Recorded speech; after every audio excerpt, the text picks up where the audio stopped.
हमारा प्रयास, आपका विकास। ग्राम सभा सिहरवा के समस्त सम्मानित ग्रामवासियों एवं क्षेत्र छात्राओं को महाशिवरात्रि, होली, रामनवमी एवं अंबेडकर जयंती की हार्दिक शुभकामनाएं। ग्राम प्रधान पद के सुयोग्य, संघर्षशील एवं कर्मठ प्रत्याशी, गरीबों के मसीहा आपके अपने बेटे सुनील कुमार यादव को जिताएं, अपने गांव को सुंदर बनाएं। मेरे भैया भूल न जाना, मेरी बहना भूल न जाना, ग्राम सभा सिहरवा से है प्रधान बनाना। मेरे भैया भूल न जाना, मेरी बहना भूल न जाना, ग्राम सभा सिहरवा से है प्रधान बनाना। जीत के चुनाव ना राम करेंगे, सुनील कुमार यादव काम करेंगे। चाचा चाची सब मतदान करेंगे, सुनील कुमार यादव काम करेंगे। सुनील यादव का सपना सबसे बेहतर हो सिहरवा गांव अपना। मेरे भाइयों, आने वाले प्रधानी के चुनाव में कोई भी चूक नहीं होने देना है और अपने युवा प्रत्याशी सुनील भैया को अपने गांव का प्रधान बनाना है। आपका भाई सुनील यादव। दुखिया गरीबों का बन के सहारा, उतरा है रण में देखो शेर हमारा, उतरा है रण में देखो शेर हमारा। हर माँ बहन का आशीर्वाद मिलेगा, संग में है इनके सिहरवा गाँव सारा। जो कहते हैं सुनील भैया करके दिखलाई है, एक बार अजमा के देखा सबके साथ निभाई है।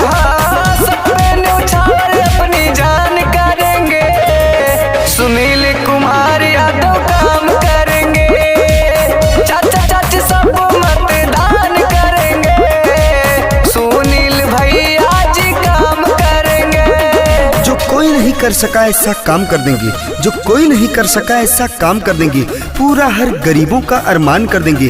5 साल क्या, उम्र भर कोई भुला ना सकेगा, क्योंकि बन करके प्रधान आपके सुनील भैया आपके सिहरवा गांव का रोशन नाम कर देंगे। प्रधान पद के युवा प्रत्याशी आपके युवा पीढ़ियों को आगे तक लेके जाने वाले सुनील यादव को जिताएं, अपने गांव को सुंदर बनाएं।